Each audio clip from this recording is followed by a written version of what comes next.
सवाल मुझे ये है कि मैं हनफी हूँ और मुझे आप सिर्फ कुरान हदीस की रोशनी में अगर ये क्लैरिफाई कर दें कि फेस कवरिंग फ़र्ज है या नहीं, क्योंकि लोगों ने इतनी सारी कन्फ्यूजन क्रिएट की हैं तो वो पता नहीं चल रहा उसका। और दूसरा ख्वाब भी पूछना चाह रही हूँ कि मैं उम्रे पर जा रही हूँ और मैंने वाइट कलर का हराम पहना हुआ है, और लेकिन मैं देख रही हूँ कि मेरे समय बहुत ज़्यादा जुएँ हैं और मैं कह रही हूँ कि मुझे जुएँ तो नहीं थी, तो मुझे ये जुएँ क्यों हो गई हैं, तो ये पूछना चाह रही हूँ। जज़ाकल्लाह खैर। ठीक, जज़ाकल्लाह जी। अल्लाह अकबर, अल्लाह माशाल्लाह। पहला सवाल जहाँ तक आपने किया है उसका जवाब तफसीली तो मेरे जो है यूट्यूब के ऊपर ही मेरा फतवा मौजूद है, और वो लिखे आप निकाब फतवा बाई मुफ्ती मुनीर अहमद खून, तो वो पूरा लिखा हुआ रिटन में पूरा मेरा तफसीली फतवा आ जाएगा, तमाम अहादीस की तत्बीक और उसके अहकामात सामने आ जाएंगे। तो वो तफसीली फतवा तो वहाँ सुन ले दलाइल के साथ, उसमें फिर इमाम आज़म अबू हनीफा रहमतुल्लाह ताला का मसलक क्या है उसको सारा मैंने वाज़े कर दिया है, तो वो फतवा तफसीली आपको वहाँ मिल जाएगा। और बाकी आप वैसे जो खुलासतन पूछे कि चेहरा कवर करना तो ये ज़रूरी है या नहीं, तो बात यह कि चेहरा नंगा रखना और हाथ और पैर नंगे रखना, उसके अलावा बाकी पूरे को कवर करके रखना, ये शरई पर्दा है,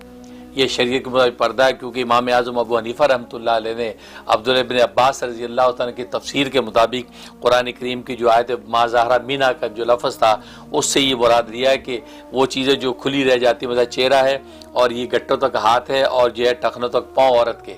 ये तीन चीज़ें खुली रहें तो ये मा ज़हरा में आ गया। लिहाजा इसका मतलब है कि इसका नंगा रहना ये शरई पर्दे के ख़िलाफ़ और मनाफी नहीं है। लिहाजा कि अगर एक खातून ऐसा अबाया पहनती है, चेहरा नंगा रहता है और हाथ और पैर नंगे रहते हैं, तो उसका पर्दा बिल्कुल ऐन शरीयत के मुताबिक पर्दा है, उस पर हरफ तनकीद उठाना बिल्कुल जायज़ नहीं है। ये बात। अब रही अगली बात, इमाम अबू हनीफा का क्या है, तो उन्हीं का यही फतवा, ये मसलक है, लिहाजा उन्हें इसके मुताबिक। लेकिन बाकी आइमा जो हैं, आइमा सलासा, इमाम मालिक, इमाम शाफी, इमाम अहमद इब्न हम्बल, वो जो है मा ज़हरा मीना से दूसरी तफसीर मुराद लेते हैं कि उससे मुराद सिर्फ आँखों का खुलना है, सिर्फ आंखें खुली हों तो उसके ज़रिए से इंसान रास्ता देख सके, या लंबा ऐसा चुल्लू हो सिर्फ जो आंखें खोल के जो इंसान चल सके, तो वो मुराद है इससे। और मा ज़हरा से मुराद से ज़ाहिरी कपड़े मुराद दे रहे हैं, बाकी जो है वो चेहरा का भी पर्दा करना, उनका फतवा ये है। लेकिन हम हनफी हैं, अगर आप हनफी हैं तो अबू हनीफा के फतवे के मुताबिक आप चेहरे को नंगा रख सकती हैं, उसमें कोई मजाका नहीं है। अब रहा ये बात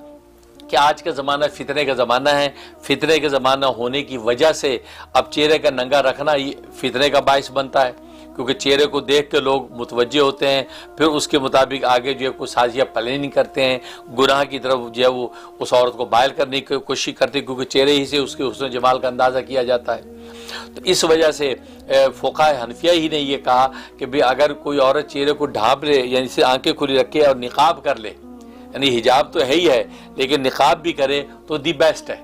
बहुत अच्छा आज के पुरफितन दौर के अंदर कि वो चेहरे के ज़रिए से लोग जो है आपके ऊपर कोई ना कोई हाथ न डाले।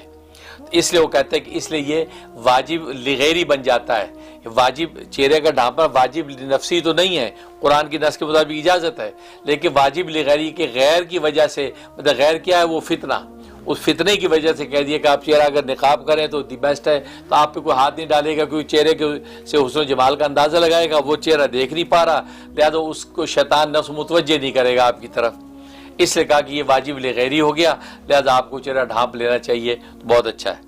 तो लेकिन ये एक एक्स्ट्रा गोया कि एक अमर जो है शरीयत का एक ज़ाहिरी हालात की वजह से सामने आ जाता है। लेकिन अगर फिर भी एक और जो है वो चेहरा नंगा रखती है और हाथ पैर नंगे रखती है, बाकी पूरा अबाए से ढांपती है, ऐन शरीयत का पर्दा है, उसको बिल्कुल कंफ्यूज नहीं होना चाहिए। पूरे दलाइल शरिया के साथ मैंने वहाँ फतवे के अंदर जिक्र भी कर दिया है, लिहाजा उसमें कोई मुज़ाका नहीं है।